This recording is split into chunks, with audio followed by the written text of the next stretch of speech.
প্রত্যেকটা সংকটের মুখোমুখি আমরা সবাই মিলে করব। এবার আমায় সব সময় সতর্ক থাকতে হবে। আমার মাতা পিতা এবং আপনজনদের খেয়াল রাখতে হবে। আমরা সবাই একসঙ্গে লড়ব।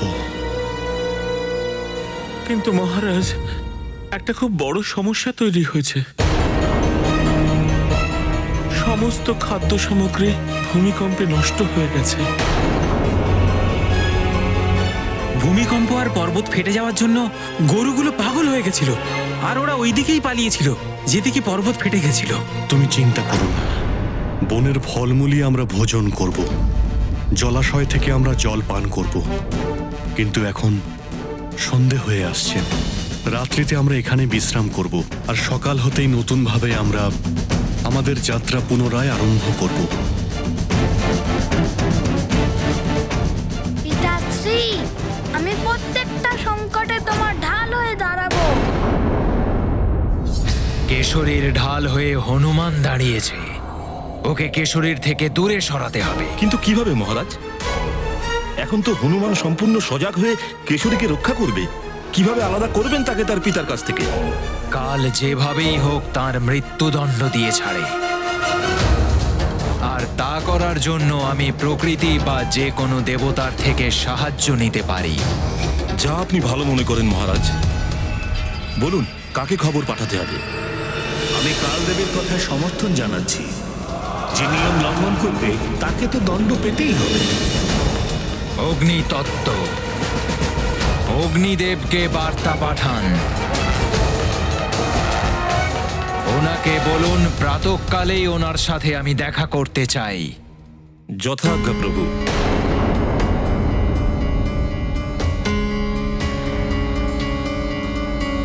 অঞ্জনা, তুমি কিছুক্ষণ বিশ্রাম নিয়ে নাও।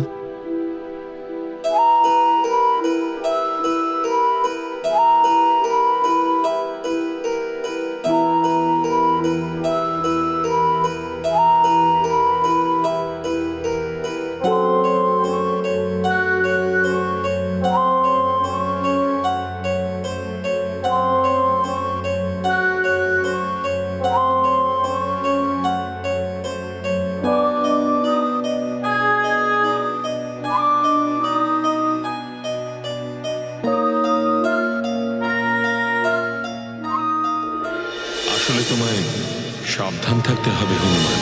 হনুমান সাবধান এবং সজাগ থাকবে। পিতাশ্রীর ওপর কোনো সংকট আসতে দেবে না হনুমান।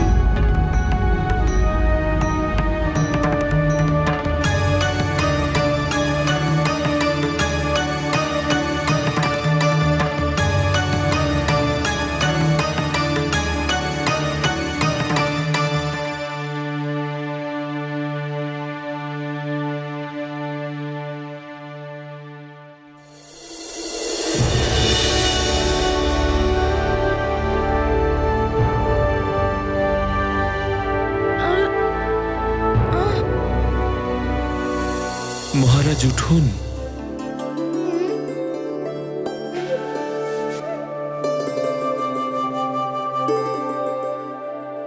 অঞ্জনা, ওঠো, এবার আমাদের যেতে হবে।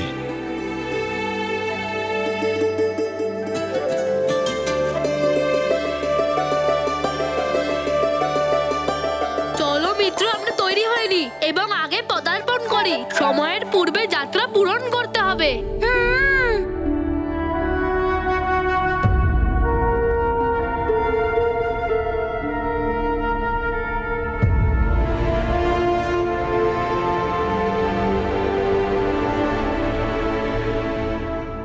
কোনো বিপদ যাতে না হয় সেই জন্য আমাকে সব সময় সতর্ক থাকতে হবে।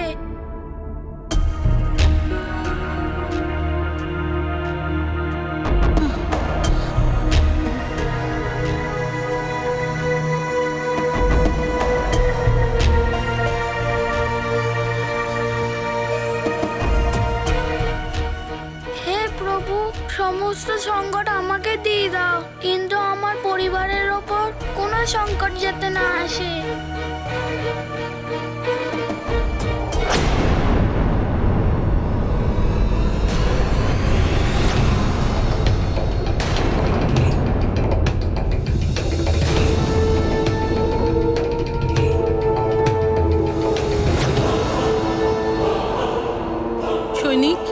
রক্ষা করুন মাতা। জল থাকলে একটু দাও, তেষ্টা পেয়েছে। মনে হচ্ছে দিদিমা এবং আমার মাসি অনেক ক্লান্ত হয়ে গেছে। কি হয়েছে দিদা? ক্ষমা করবেন মাতা, যা জল ছিল সে তো সকালবেলাতেই শেষ হয়ে গেছে।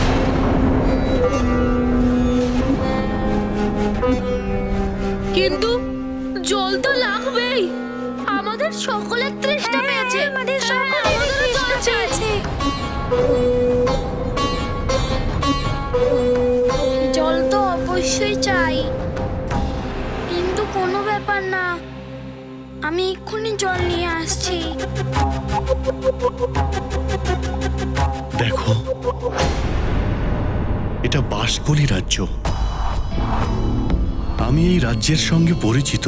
বাঁশকলি নামের রাক্ষস এই রাজ্যের রাজা। সেই বাঁশকলি রাক্ষস যার ভাইদের হনুমান পরাজিত করেছিল যখন ওরা অঞ্জনাকে অপহরণ করার চেষ্টা করেছিল।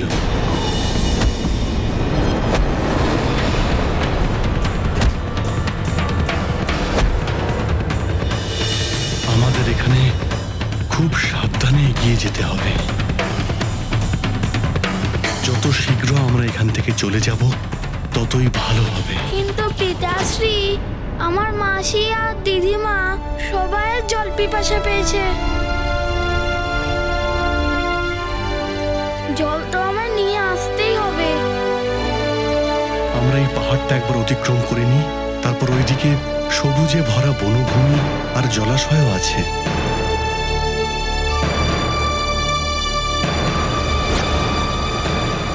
আমাদের সাহস রাখতে হবে আর খুব শীঘ্রই এই পাহাড়কে অতিক্রম করতে হবে।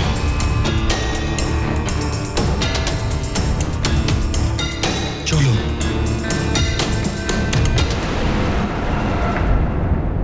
আমি হনুমানের বিরুদ্ধে নয় কালদেব, কিন্তু প্রকৃতির নিয়মকে যে লঙ্ঘন করে তার তো দণ্ড পাওয়াই উচিত। সৃষ্টির পঞ্চভূত পৃথিবী, জল, বায়ু, আকাশ এবং অগ্নি সবারই এই নিয়মকে শ্রদ্ধার সঙ্গে পালন করা উচিত। অগ্নিদেব, মানুষের কর্মফল যেভাবে তার সন্তান তার পরিবারের লোকেরা ভোগ করে, সেইভাবে সন্তানের কর্মফলও তার পিতা আর তার পরিবারের ওপর পড়ে।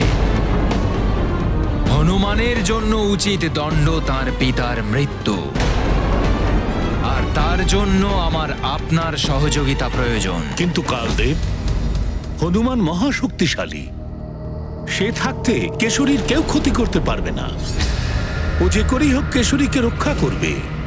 তার জন্য কি করা দরকার তাও আমি ভেবে নিয়েছি। এই জন্যই হনুমানের থেকে কেশরীকে আলাদা করতে হবে।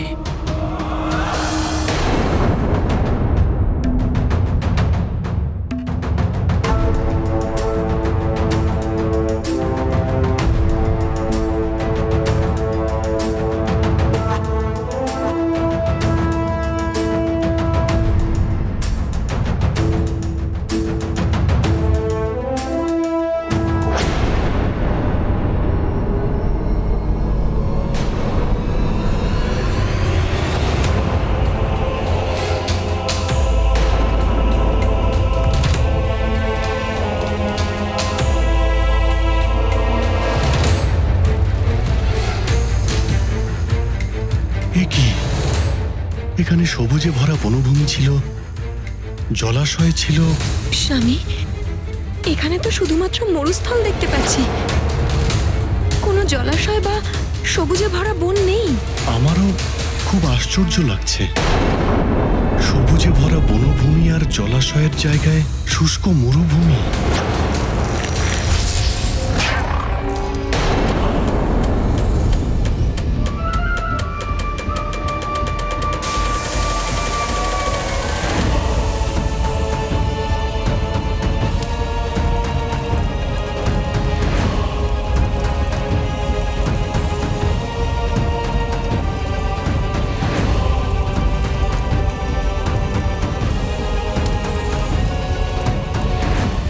কালদেব, আপনার আদেশ আমি পূর্ণ করেছি।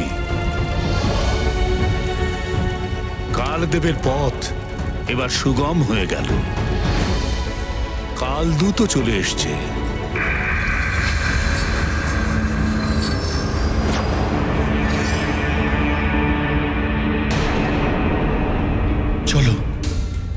আমাদের তো এগিয়ে যেতেই হবে।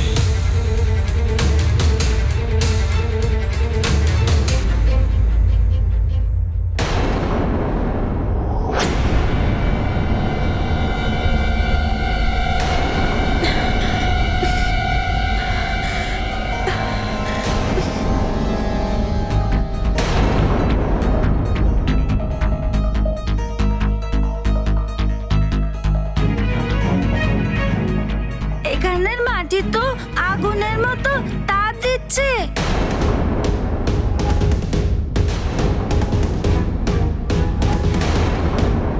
মিত্র, আমি খুব ভালোভাবে জানি তোমাদের সকলের কষ্ট হচ্ছে, কিন্তু আমাদের এগিয়ে যেতেই হবে।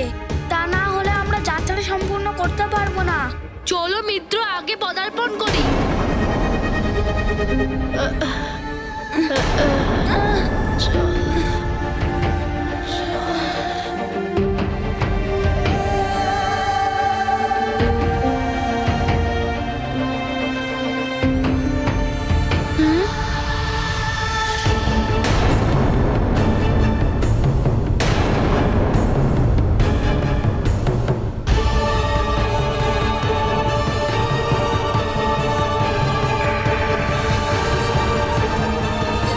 আবার ওই কালো ছায়া।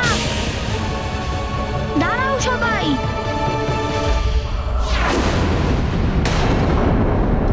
আমি সংকটের আওয়াজ বুঝতে পারছি।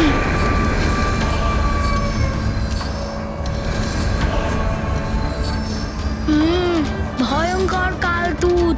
কি করে থামাই ওদের?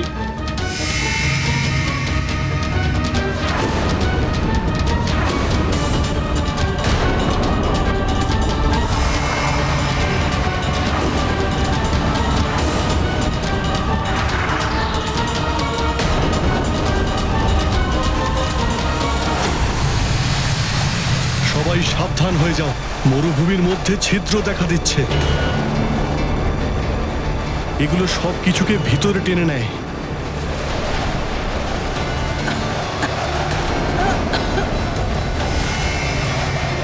হে প্রভু, এ আবার কেমন বিপদ!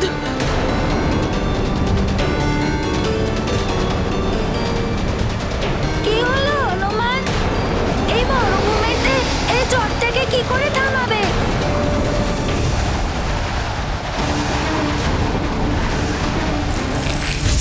এটা কালের তৈরি বালিঝড়, সবাইকে ধরিত্রীর তলায় নিয়ে যাবে। এসব কি হচ্ছে? আমি তো কিছুই বুঝতে পারছি না।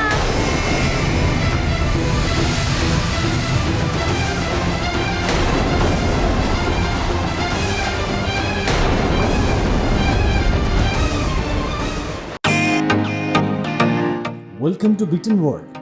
How may assist you? নতুন ফ্ল্যাটের জন্য একটা স্ট্যান্ড ফ্যান আর কুলার নেব। এই পচা গরম থেকে একটু স্বস্তি চাই। বাজার চলতে সব ব্র্যান্ড আর ভরসাযোগ্য নয়। তার জন্য তো আমাদের ফ্যান আছে, all purpose bullet table fan, ceiling fan. আমাদের সিলিং ফ্যান কিন্তু 30 মাসের ওয়ারেন্টি সহ পাওয়া যায়। আছে ফারাটা 2 বছরের ওয়ারেন্টি, 17 থেকে 20 মিটার এয়ার ফ্লো, মধ্যবিত্তের সাধ্যের মধ্যে একমাত্র ভরসাযোগ্য ব্র্যান্ড বিটেন। আমাদের কুলারের কিন্তু অনেক range, 45 litres, 50 litres, 70 litres, 90 litres, 110 litres. Honeycomb সহযোগে বিটেনের সব কুলারের ওয়ারেন্টি 1 বছর। চেনা হাওয়ায় অচেনা অনুভূতির জন্য একমাত্র আদর্শ বিটেন। গরমে স্বস্তি পেতে বিটেনের ফ্যান হোক বা কুলার, আজই আনুন বাড়িতে। Beaten, digitally yours.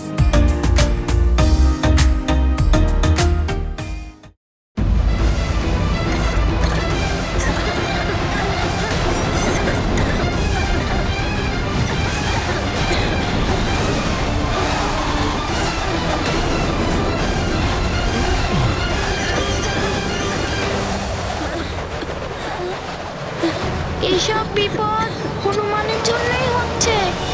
স্বপ্নে স্বামীর পাহাড় থেকে পড়ে যাওয়া। আমার খুব ভয় করছে স্বামী। ভালো হতো আমরা যদি ভবনেই থাকতাম। মাতঙ্গ ঋষি বলেছেন, যদি আমরা মহামৃত্যুঞ্জয় মহাদেবের মন্দিরে যাই আর মন্ত্রের দ্বারা ওই পুজো করি, তাহলে আমাদের সমস্ত কষ্ট দূর হয়ে যাবে। ওখানে যেতেই হবে। মা, পিতাশ্রী আর সবাইকে হনুমানের জন্যই এত কষ্ট করতে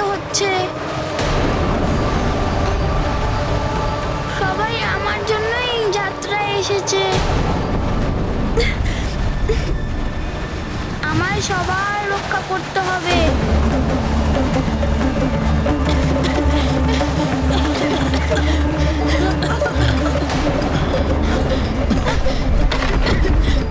হে প্রভু, এবার আপনি এই বিপদ থেকে রক্ষা করুন।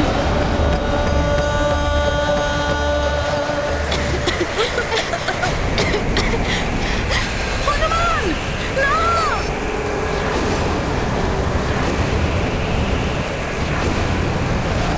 হনুমান! দিদিমা! বাঁচাও! মাতা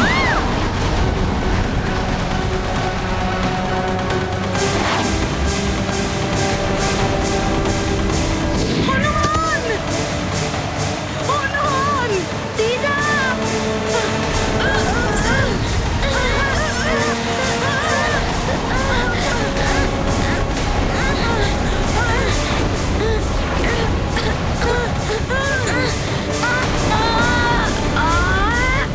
তুমি আমার হাত ছাড়বে না, শক্ত করে ধরো।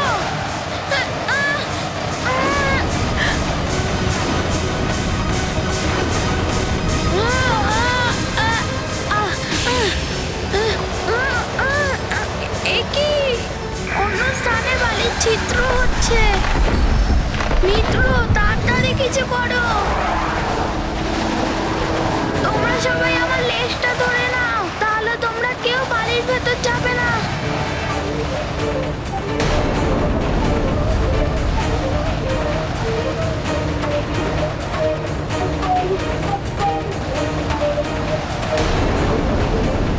সবাই হনুমানের লেজ ধরে রাখো।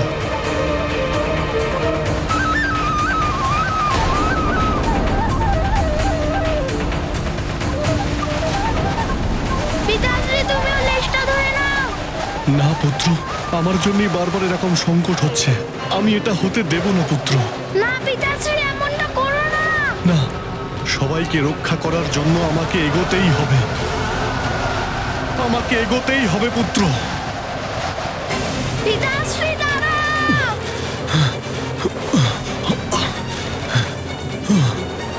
এরকম করবেন না স্বামী। হনুমান কারোর কোনো ক্ষতি হতে দেবে না।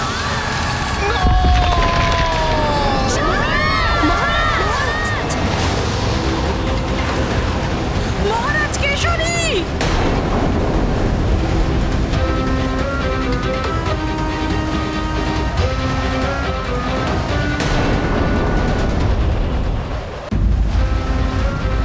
পরিস্থিতি আরো খারাপ দিকে যাচ্ছে।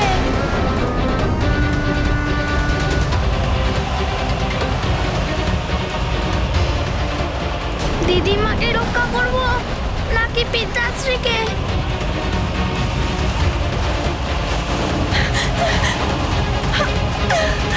অঞ্জনা, অঞ্জনা, অঞ্জনা।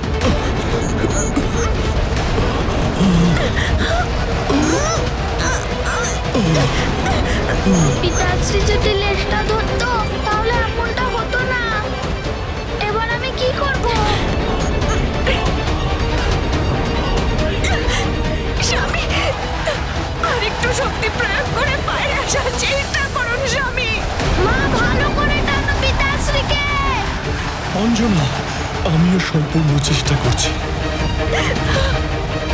কিন্তু এমন কোন শক্তি আছে যা আমাকে নিচের দিকে টানছে। পিতাশ্রী! অঞ্জনা, তুমি ছেড়ে দাও অঞ্জনা। এই দৈব শক্তির সামনে আমাদের বানরের শক্তি কোনো কাজ করবে না অঞ্জনা। তুমি পারবে না অঞ্জনা।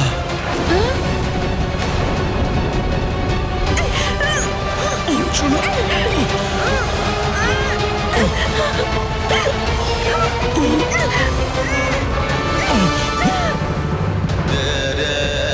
অঞ্জনা, অঞ্জনা। পিতাশ্রী!